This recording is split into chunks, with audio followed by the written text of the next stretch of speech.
আমি অনেক ভেবে দেখলাম কেসটা অতীব জরুরি কেস।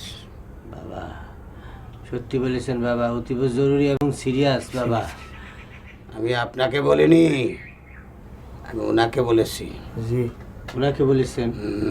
বাবা আপনি তো আমার দিকে সরাসরি চাইয়ে কথা বললেন বাবা। এইটা বুদ্ধি নেশা ব্যাপার কেরামতি। কথা বলবে আরেক দিকে, চোখ দিবে আরেক দিকে। এটাই হচ্ছে তার স্বভাব। বুঝতে পারছি বাবা। আমি আপনাকে বলিনি, ওনাকে বলেছি। আমিও বুঝতে পারছি বাবা। কিন্তু বাবা আমার সাথে ওনার কেসটা খুবই জরুরি বাবা। কেসটা বলে। সরি বাবা, ফলস লুকে ফলসে পড়ে গিয়েছিলাম বাবা। না কামনা, তোমার কেসটা জলদি বলে ফেলো বাবা কালকে রাত্রিবেলা আপনার এখানে যাওয়ার সময় আবার আমরা দুজনে কবলে পড়েছিলাম। এই দুইজনই ছিলাম। আসলে ওনারা ওই ওই যে পুঁথিমালা আছে না, তার রূপ ধরে ল্যান্ড করেছিল। পরের দেশের কথা শুনেছি, পড়েছি। একেই বলে ফেইরি টেলর। কিন্তু আমার এই 50 বছরে কবিরাজি টুকটাক চিকিৎসা অনেক করেছি, কিন্তু পরিদের সম্মুখে হয়নি। তাই আমি নিজে একবার পরিদের সম্মুখে হতে চাই। আপনারা ব্যবস্থা করেন। যে যে যাবে নিশ্চয়ই যাবে। Thank you, thank you. পরিদের সাথে সম্মুখে সাক্ষাৎ করে তারপর দাওয়াই দেওয়ার চেষ্টা করব। কেসটা কি বলেন? কেসটা তো বললামই। আপনাকে বলিনি, ওনাকে বলেছি। বুঝতে পারছি, তুমি আবার ফলস লুকের ফলসে পড়ে গিয়েছিলে। নয় কামলা চুপ থাকো বাবা। আমার কেসটা হচ্ছে আমার বড় ছাত্রীর বিবাহ হয়ে যাচ্ছে বাবা। কিন্তু আপনি সেই বিবাহ মেনে নিতে পারছেন না বলে আপনি নিজেই বড় ছাত্রীর প্রেমে হাবুডুবু খাচ্ছেন। তার বিবাহের কথা শুনি আপনি বারবার মুচ্ছা যাচ্ছেন। তার জন্য তাবিজ দিতে হবে, এই তো। বাবা বাবা আপনি এত ডিটেলিং করে কিরাম করে জানলেন বাবা? এরকম কেস প্রতিদিন 1 ডজন আসতেছে। আর তার তাবিজ না, তার দাওয়াই হিসাবে জুতোর বাড়ি। কি করছেন বাবা? জুতার বাড়ি? লজিং মাস্টার হয়ে প্রেমে হাবুডুবু খাচ্ছেন, আর সেই মেয়ে আপনার প্রতি উইক হয়ে পড়েছে যখন, তখন তার দাওয়াই হচ্ছে জুতোর বাড়ি। কি করছেন বাবা? কবিরাজের ঘরে এসে দাওয়াই স্বরূপ জুতের বাড়ি জীবনে প্রথম শুনলাম বাবা। ওষুধ কি এখনই দিবেন বাবা?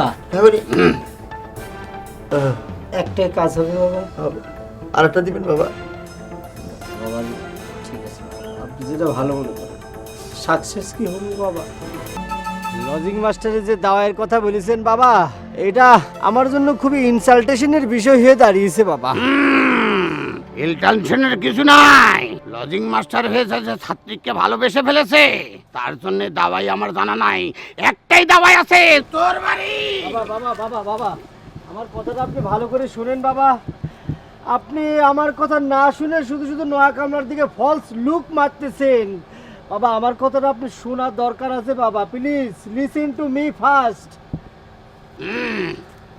এর বয়স কত? এই হতে পারে 36 প্রায়।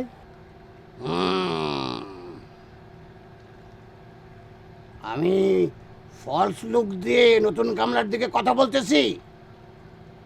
ওই যে পরিকন্যা আসে, তাদের বয়স কত? তারা কি জমজ? জি না বাবা, তারা জমজ না। তাদের বয়স ধরেন যে একজনের বয়স ওই 22-এর মতো হবে, তাই না? হবি। আর একজন 20-এর মতো হবে। এই যে পরিকন্যারা যে আসতেছে, আমাকে আকাম কাকা আছে না, তাদের মেয়ে পুথিয়ার মালা, তাদের রূপ ধরে আসা যাওয়া করতেছে। তাহলে আমাকে আবার আকামউদ্দিন সাহেবের বাসায় নিয়ে যেতে হবে। আকামউদ্দিন সাহেবের বাসায় নিয়ে যেয়ে তাদের আগে ঠিক করতে হবে। আমাকে আকামুদ্দিন সাহেবের বাসায় নিয়ে যাবেন। জি বুদ্ধিনাথ সাহেব বাবা। তুমি চুপ থাকো না, আমার কথাটা করতে দাও। আচ্ছা বলেন আপনার আর কি আছে? বাবা, আমার কেসটা খুবই জটিল, আপনার শোনাই লাগবে বাবা। আমি পরামানুকে শুধু লজিং টিচারই না, আমি তার জ্ঞাতি গোষ্ঠীর একজন ছেলেও বটে। আমার আর পায়রার সাথে সম্পর্কটা শুধু টিচার আর ছাত্রীর মধ্যে সীমাবদ্ধ না, চাচাতো ভাই বোন হয়ে থাকি আমরা। এখন এই চাচাতো ভাই বোনের কেসটা যদি আপনি হাতে নেন, তাহলে পরে আমার মনে হচ্ছে কোনো প্রবলেম থাকার কথা না, সমস্যা থাকার কথা না বাবা, প্লিজ। সেটা তো আগে কবেন, কিন্তু আমি পরিকন্যাদের কেসটা নিয়ে আগে সমাধান করি। এর মধ্যে তো আমি অন্য কেস নিতে পারবো না। বাবা, বিষয়টা দেরি করা যাবে না বাবা, দেরি করলে আমার সর্বনাশ হয়ে যাবে। 24 দুগুণে 48 ঘন্টার মধ্যে যে কোনো মুহূর্তে বিয়ে হয়ে যেতে পারে। আপনি আপনি একটা একটা তাবিজ দিয়ে দেন, অন্তত সাময়িকভাবে বিয়েটা স্টপ থাকুক প্লিজ। কাল সকালে আমার চেম্বারে আসবেন, দেখি কি করা যায়। চলেন। বাবা আস্তে আস্তে যাই বাবা।